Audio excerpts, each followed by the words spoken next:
4, 3.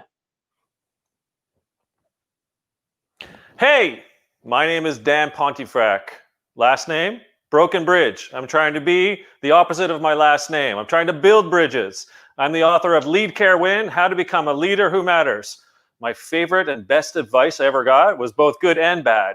My old boss, one of my first bosses, said, Dan, get the hell out of the office and go meet your team members. And that's where we start. Holy cow, man, that's awesome advice. Usually I don't launch right into that, but that is powerful. Get out of the office and lead your team members. Meet them. I think that's a lot about what your book is about, man. So first, congratulations on a great book. Oh, thank Really you, cool. Phil. That's so nice of you.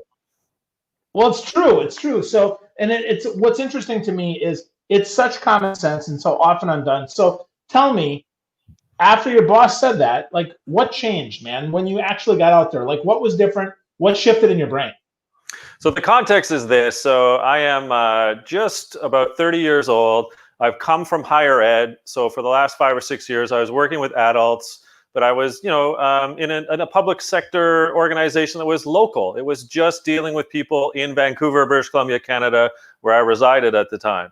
And when I left the comforts of higher education, Phil, I went to a high-tech company. The high-tech company had about 2,000 people globally with its main headquarters in Vancouver.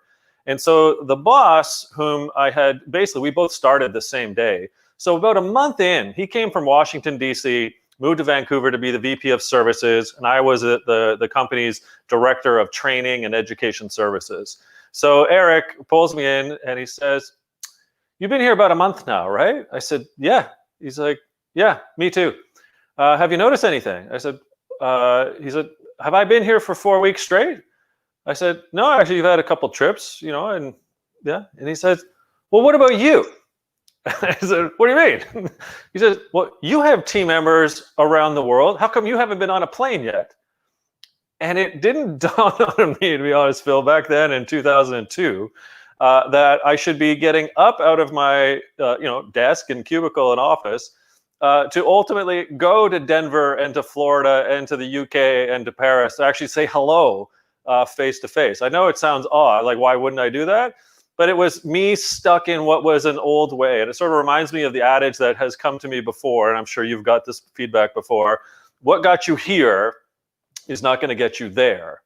And it was a stark reminder from Eric, who I'm blessed to this day that he sort of provided that feedback to say, get up out of your inbox and your desk, go meet people, make sure you're face-to-face whenever you can be, and that'll help build rapport. Wow. That's interesting, right? Tom Peters talks about managing by walking around, but you got managed by flying around, which is fantastic advice, right, from Eric. That's really good, man. That's really good. I like that. We used to be able to fly around, but now I would suggest that it's, how do you manage or lead by virtually walking around? And I think there's tons of examples where we can talk about potentially over the next little bit here. Yeah. So, and that leads me right up to my next point here. And one of the first stories in there, managed by zooming around. You talked to Eric Wan from Zoom, the CEO and founder of Zoom, who founded Zoom because he hated the culture at Cisco WebEx and couldn't deal with himself anymore. Had lost kind of his way and his meaning. So, talk to us about that, because I think that's so interesting. It's almost an addition by subtraction sort of thing there. So, talk to us about that story and how that connects to your book.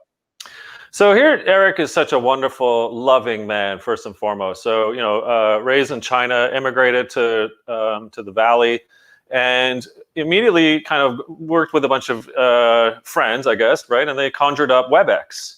And so as the story goes, they were having a grand old time and, they wanted to scale a little more. So they entered into opportunities to be acquired, and Cisco went and acquired WebEx. And his revelation in essence, Phil, was, good God, I didn't do my culture check. I didn't know who was buying us. And he had such angst for several years of trying to push Chambers and others within sort of the hierarchy of Cisco that there was a better way in which to not only operate Cisco, but to do things with this product, WebEx. And he kept getting shut down. And so ultimately he says, basically, for lack of a better word, the hell with it. And so he quits outright. And within the next weekend, 10 years ago, indeed, starts up Zoom.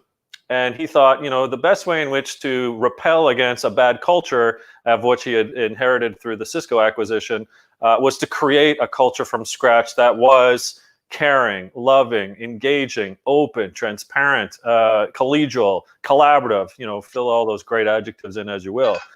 And, just nurtured this company over time. And then lo and behold, a pandemic hits and the whole world sort of opened up and said, oh, well, this is easy. This is pretty cool. Why don't we use Zoom? But what I love most about Eric are two things. First of all, many of us sort of get stuck in our thinking in so much as, well, I need that paycheck. I get it. I'm gonna weather the storm. My boss is a jerk. The company culture sucks. I'll just, whatever. I'll be miserable for as long as it takes. And so he had the courage and the guts to do something quite different and made the leap. And I think many of us still need to make that leap because we're encumbered by bad bosses, bad culture. But secondly, and more importantly, I suppose, the point of the book, why I started the book off with the story, was that they have one value at that organization. That's it. And it's one word, and it's care. Care about each other, care about the customer, care about the environment, the planet. Everything they do in the organization is about care. And I think that just speaks volumes to a high-tech company. All the shenanigans we hear of Silicon Valley and any other high techs, here's a company that just wants to do right in all that they do. Yeah, it's very different there from what I've read and what, obviously, you proved this out in your book with what you talked about with Eric and the team at Zoom, than it is the culture at many of those other high flyers that are win at all costs, degrade people, debase people, make them work as long as possible. And they found meaning, which I think is really cool. And that's a great way for all of us, right? You shared in the book, let's give one more example about that. You talked about the We Are the World song, how they had to check their ego at the door. And I remember I was just a young boy when that came out back in '84. Really interesting how that played out. So talk to us about why ego gets in the way of so many of us leading, caring, and winning. Great question. Great anecdote. Thanks for bringing that one up. Because again, like you, of the vintage where I grew up, where, on the Christmas Eve or New Year's Eve, I think we got Do They Know It's Christmas from Band-Aid. Yeah. And then the following year, we got We Are the World, and then we got Live Aid. So that sort of 6-month period was just ridiculously cool. But yeah, to the We Are World example, Quincy Jones, who's the producer of the song and the album itself, sort of, working with various other folks, ended up with Lionel Richie and Michael Jackson co-writing the song. And then, the idea obviously was, well, let's get as many artists as we can that are American, because this is the American version of Do They Know It's Christmas, in essence, to raise money for famine relief in Ethiopia. And so through, I think it was the American Music Industry Award Night in Hollywood, they managed to cram sort of 40 or 50 artists from, Cyndi Lauper and Tina Turner and The Boss and so on, into the studio in A&R. But what's interesting is that Quincy Jones had the recognition that artists being artists are ultimately potentially almost just in it for themselves often. And although that might be a pretty brash statement, Quincy ultimately looked ahead and said, well, if we're going to unify this sort of, all-star band of all-star bands combined, maybe I need to put a sign on the front of the door before they entered the recording studio that literally says, check your ego at the door. And I think that's a metaphor, meaning when you're a leader, you have, I would argue, aspired into a position of leading others and projects and initiatives and growth and so forth. But you're there because of your experience, your competence, the way in which that you hopefully treat people. What happens is that sometimes when we do climb the ladder, we lose sight a little bit of the little people, of what got us there. And those are some of the characteristics that really get in the way, and we exacerbate that by our compounded sense of ego, and the egocentrism starts to take over, because you've moved from manager to director to VP to president, and then all of a sudden you're highfalutin. Well, that's not a caring type of leader. So I think what Quincy is doing in this case is saying, look, remember where you came from. And when you check your ego at the door, you're in it for others. The other metaphor I would suggest to you is what Quincy's doing there when you check your ego at the door. If you use a baseball, a basketball, hockey reference, football even, Are you playing for the name solely on the back of your jersey, Phil, or the crest on the front? And in this case, we're talking about USA for Africa. We're talking about famine relief. But what about you as a leader? Who are your stakeholders? Is it just your name on the back of the jersey? Are you looking to climb the ladder as fastidiously and egregiously as possible, kicking people off of it as you climb? Or do you recognize that if you do care, if you create development opportunities for your people, if you listen, if you're curious, if you relate, if you're empathic, all those key caring type of criteria, you in essence then are playing for the crest on the front, and you're playing for more than just yourself and thus your ego. I think that's so interesting, and that question about, are you playing basically for the team, or are you playing for yourself, is so important. And we see, pick a sport, right? We see the Patriots, we see the Lakers, we see a lot of these teams that are playing for the front of that, as opposed to playing for the back. And it's interesting, right? In college, many of the teams, they don't even have their name on the back of the jersey. Yeah. They just have their number. In fact, a uniform like Penn State, for instance, doesn't have either. They're completely anonymous. So they're playing for something even bigger than that, which is really interesting, and really an interesting way. And then to juxtapose that, Dan, you shared a story of how someone actually blamed employees for low engagement. I just want to share my story before you share yours, because I have someone actually that worked with a peer team of mine that actually got an ulcer because he was stressed out about results, and then blamed his team for the ulcer. So talk to me about the story that you talk about in your book, because I think it's so instructive, right? If we're going to lead care win, we got to own our crap and stop blaming our team. So what's the story, Dan? Well, I'm certainly not going to out the individual's name, but let's just say I was either at a high-tech company or a telecom that had billions of dollars in revenue. So one of my last two roles. And a VP whom had sort of been on a watch list, if you will, the previous year in terms of the engagement scores, meaning the engagement scores for this individual and then the team had fallen rather dramatically by about 10 points. And so when you see a 10-point, disengagement level, people in culture like myself, you sort of look up and say, well, what's going on? Then you get into discussions and feedback and anecdotals and, just like, okay, what's really happening here?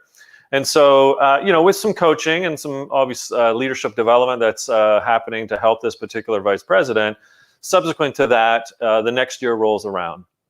And it's time for the twice a year, but this is the full year engagement surveying. And so what we learn of is that this particular VP had taken upon themselves to to coach the team, which is a larger team than just the direct reports that this person had, on how to score the engagement survey. So took them through essentially, like a WebEx or a StreamYard or some sort of web sharing platform, all the people across their team, and say, look, this is what a 5 is, this is what a 4 is, here's what, if you put this, comment here, this is how it'll affect our overall engagement score. And I mean, it was egregious. And so a couple whistleblowers sort of pointed out what was happening. And, the organization had to take some action, somewhat obviously, and eventually this poor individual was walked out because that's the opposite of care. I think that's lead scare win, Phil. That's the best way to describe that. Well, it's perfect for Halloween, Dan. I think that's an important way to lead. And your orange shirt. Scare win without a mask. That's it, right? So, yeah, exactly. So that's so funny. But, yeah, it's so interesting that you would want an engagement score by scaring your people. I mean, that's just the opposite of what we want. But, I would also say that we coach to the test, right? We manipulate numbers that are there. So I would say shame on the senior leaders for making that one of the key components of that without seeing what could happen, but grateful that they listen to the whistleblowers and just kind of. And to be clear, I mean, and Phil, I am not a fan, as I've said before many times, of the annual or twice a year engagement scoring. Engagement is a daily, a weekly, a monthly thing, right? And so I much prefer pulse checks, check-ins, so that we do know we can course correct within the week or the month, not waiting a whole year. So that aside, that's sort of my thoughts on the annual survey. Yeah, well, it makes it, to your point, it makes it much less scary if we're giving constant feedback, because then we can course correct, as opposed to, hey, Dan, do you remember back in January when you really sucked? No, dude, I don't know what I had for breakfast yesterday. Why are you asking me this stupid question, right? I mean, let's just be honest, right? Yeah. I don't remember what I had. So that's interesting. Yeah. Big point there. But one of the other points that you make, and you make 9 great points in the book. I have to say, all simple, all things folks can do if they actually care enough to do them. And that is about the staying present. I think, I was actually talking to someone this morning about staying present on podcasts, right? Not being so concerned with everything that's happening, but being present and not just, hold on, Dan, I got question 7 here for you. Let me ask that. Instead, really being present with you to answer and ask these questions. But as a leader, how does that show up? How does being present really show up? And what are some of the great benefits of that? Hey, Phil, I've got to answer this call. Are you okay with that? Actually, sure, absolutely. No, there's a squirrel over there. Do you mind? Yeah, no. Hold on, wait. My other phone's going. Can I get that now? Do you mind? Like, that's my point. The addiction to distractedness and the cancer that is really busyness is such an infliction in our organizational world. Imagine, like, just that, in the middle of a live podcast with you and I just took off to go put laundry in because I thought that was a good idea to do. Or I answered that phone. Or I thought it was a good idea to check Instagram to see if my video of a cat playing piano got a bunch of likes. That, as crazy as these sound, we've become sort of the Pixar version of the Up movie, where the dogs who talk with special contraptions on their voice box or their larynx, I guess, squirrel, and it's an epidemic. It is, exactly. Hey, squirrel. It is just ridiculous. Now, what's the cause of that? You have to kind of take the kidding aside and say, well, what's happening? Well, in part, we've allowed Silicon Valley to ultimately dictate how we're supposed to be leading and operating our lives. So, as I'm coaching or working with teams and organizations, I take a look at their laptops often. And I say, hey, okay, let's open up Chrome or whatever your browser is. Let's open up Outlook or whatever your email platform is. And I kind of take a look at the notifications. And I see whether it's Mac or PC, if they're being bombarded by notifications all day, or are they present even when they're doing, quote, work, or are they sort of being distracted? Then I look at their phones, and usually I see, on average, 1,204 apps, of which they probably only need 12, and they're distracted by the number of apps they have, let alone the buzzing sensations that come into their pocket, or their blouse or what have you, because texting all of a sudden has replaced reply all emails, and there's group chats everywhere, or there's DMs like crazy, and there's Snapchat, there's WhatsApp. Like, it's become insane that we've allowed all of these distractions to overtake us. And when you think about stay present, we're actually asking the question, where and when are we there for ourselves, selfishly, because we need me time, Phil, but then for the team. And so in the middle of a one-on-one meeting, if all of a sudden, again, whether it's virtual or face-to-face, we feel compelled to not be one-on-one anymore, what do? We lose trust. We potentially start down the disengagement path. And then does that leader show any type of care whilst they're not paying attention to their employee? I argue no. Then, Phil, I look at people's calendars and I wonder, okay, is it really necessary to have back-to-back meetings? And then I ask, is it very necessary to have 60-minute meetings back-to-back? So why can't we start blocking out time in our own calendars, kind of call it focus time? So it's selfishly allowing ourselves to breathe, Phil, the marinating in the moment even. Is that possible and plausible? Yes, if you win back your time. But then you're back to the 60-minute meeting thing, right? Is it possible maybe to say, as a team, as you're working with the team and creating what I call team norms, could you have 60-minute meetings that should be maybe 45?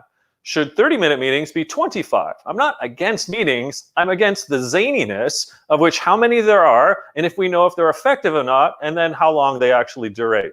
So those are all kind of tips and tricks, but I would say in the middle of a pandemic, we have a time epidemic. Yeah.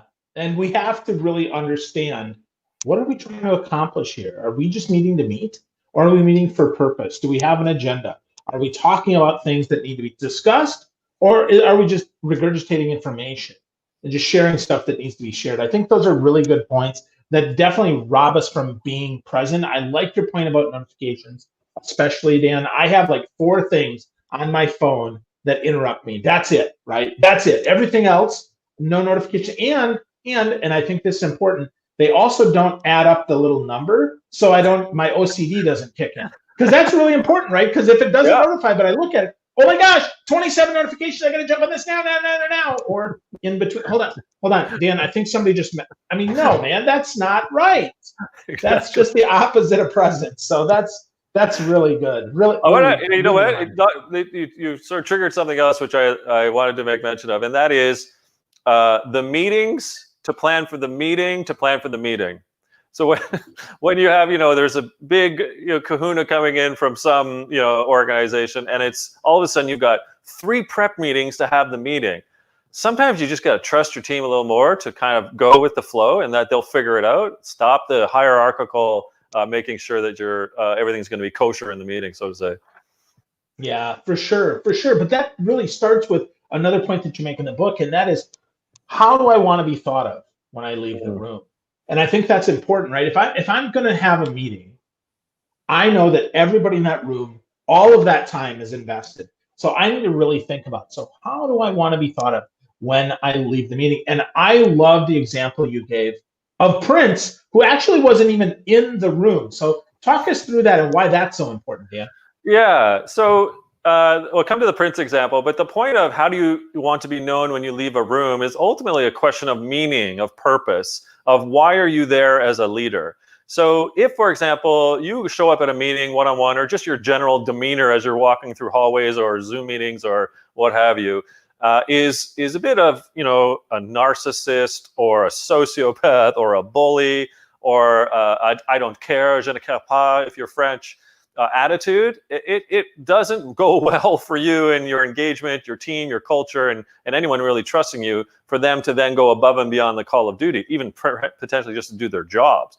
So you kind of have to ask yourself, am I kind, polite? Am I proactive, trustworthy? Do I ask questions? Am I admitting to failure or mistakes and saying sorry? All of these kind of aspects of a generally more meaningful type of leader will then essentially define you as you leave the room, what people are going to say. Oh, she's so great, like she really cares, or what an arse, and why would I even advocate for this leader as I left this role, go into another company and say, yeah, don't work there. Now, the Prince example you bring up is kind of a bit cheeky, because we just talked about USA for Africa, and I love it, but here's the point.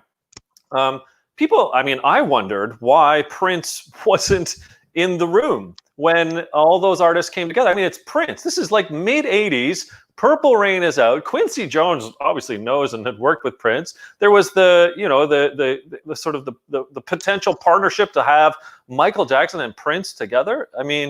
So why wasn't he in there? Well, again, people don't really know, but he was invited. He had intended to go, and he pulled out at the last minute. He said, yeah, you know what, that's not for me. I usually record on my own with an engineer, so it's more about me, and I don't want to be with these other people. Now, it's very un-Prince-like, but that's the truth of the story. Now, he ended up feeling bad about that decision, because it was a one and done. They took 5 or 6 takes that night, and they're not getting together. It was a once-in-a-lifetime thing. So, he did have a bit of a pause and said, well, I don't want to be remembered for the guy that wasn't there for USA for Africa. So he ended up going into his studio at Paisley Park in Minneapolis and recorded a song specifically for the USA for Africa album. Now, I wish he was in that shot. I wish his voice was heard in the We Are the World song. But at least you kind of see the two sides of it, where he made amends. And now I hope you think of Prince as I do, as that individual who learned from the lesson and then ultimately did something about it, so that you remember Prince as someone that did give back to those in need in Ethiopia. Yeah, well, and learning the lesson as quickly as he did, I think is instructive for all of us. it's not about not making mistakes. In fact, one of the chapters in the book is all about that, right? All about being more relatable, all about being able to make mistakes and rebound from that. But it is about rebounding from that. It's not just about being a big mess up. And I think sometimes we have leaders who they think that it's all about making the mistake, not making amends for the mistake. So what would you say to a leader who is concerned that making a mistake might make them less good of a leader? I mean, to be frank, get over it and get over yourself. As Pope once wrote, not the Pope, but Pope, the poet, to err is human, to forgive is humane. And, we're all human. We have one chance on this planet, Phil. We're in the middle of a pandemic, and we know we've made mistakes as leaders and how we're operating, on lockdown or virtually. We're going to make more mistakes as leaders. But when we're vulnerable and the dose of eating some humble pie in the midst of knowing that we make those mistakes, and we have a little bit of levity, but we acknowledge it, we learn from it, we admit it, and then we grow from it. Gosh, when people, your team that you're serving, see that you're okay, A, with mistakes, B, admitting to them, and C, hey, you help me become better at what I do. It's just, I can't stress it enough. It will help you achieve the goals that you're trying to achieve as a team, as a leader, as an org. Awesome. I love that. And it's so, when you really think about it, it's so obvious. Once you say, well, duh, people notice, whether you admit it or not, so you might as well own it, from it, might as well move forward. So important, Dan. Yeah. So important, man. I mean, so go ahead. No, go. I'm listening. Well, I say that there's tons of examples that we can outline that are of leaders who've done it wrong, right? And you can learn from the wrong, but I often tend to try to look at folks that did it right and how they would look at things and say, this is what I would do if I had to do it again. And one of the examples, and you've been so kind to reach out, read the book, and have this great discourse. So you clearly are prepped. So Phil, you're amazing, as legend is, you continue to be. But one of the examples I showcase is a situation that happened with senior leaders and the supply chains in the UK and Western Europe with KFC, Kentucky Fried Chicken. And these poor, for about a 10-day period, last year in 2019, the KFC restaurants, of which there's over 200 across the UK and Western parts of Europe, ran out of chicken. And so, here in North America, we know that the C stands for chicken. It's Kentucky Fried Chicken, same thing out there. It's a colossal mistake. People were showing up expecting chicken, and they only got the Kentucky Fried part, but no chicken. It was a huge, huge nightmare. But to admit the mistake, to recognize that they had done something awry, if you will, was part of their leadership journey as a senior leadership team. And you could blame supply chains, you could blame incompetence somewhere within the organization. The leaders of the organization of KFC decided to do this. They went public through ads, in the papers, online, etc. And they rearrange, if you kind of think about a Kentucky Fried Chicken, bucket of chicken, the big ones with like 30 pieces or so, right on the outside of that is KFC, obviously. They rearranged the letters to be FCK, to spell almost close to a swear word. And so there was a big picture of the bucket, FCK. Underneath that was the text, "We're sorry." And then a sort of a paragraph starts up there, and it says, being a chicken company without any chicken isn't ideal. We're sorry for our mistake. We're doing the best we can to get supply chains back in order. But it's that humor, it's the humility to say we made a mistake. It's being open about it, publicizing it, obviously, and then learning, obviously, behind the scenes when you follow up with the KFC leaders in the UK, what did they did wrong and what could they learn from that so it didn't happen again? That's the kind of caring type of leadership that I'm looking for. Yeah, absolutely. I think it's so interesting. I remember that came out. Of course, marketers went wild. But really, I thought about that from internally. How different that is from so many organizations that would blame somebody.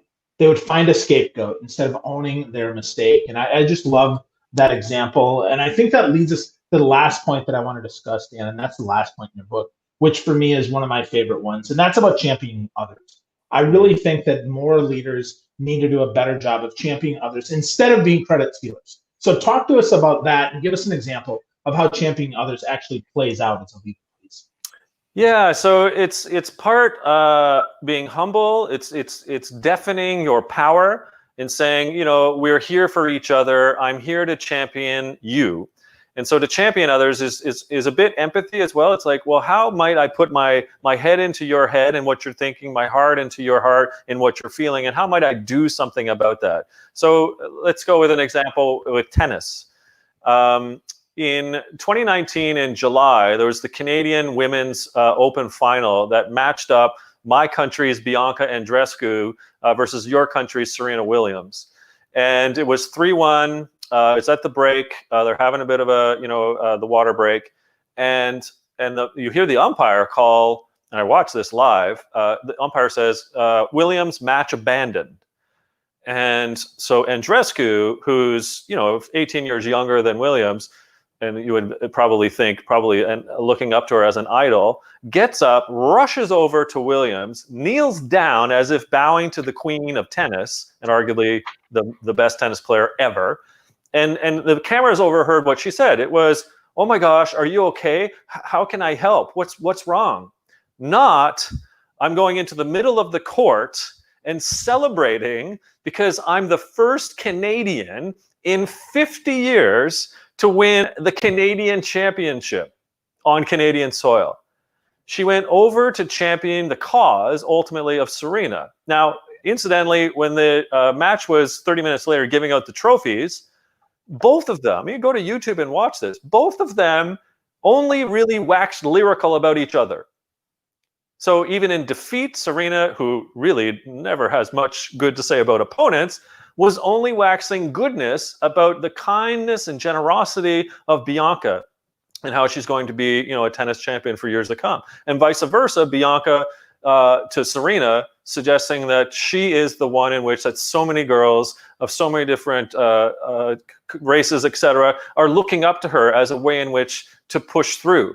And it was just this magic moment of, in the moment of defeat and win, both of them came to this, how do we champion one another through this? And it's, if we can do that, if we can be humble through that purpose, I think that's incredibly powerful. And I'll leave you with this last one, which I didn't put in the book, but I thought, you and I could chat about it because it's got a lot to do with America right now.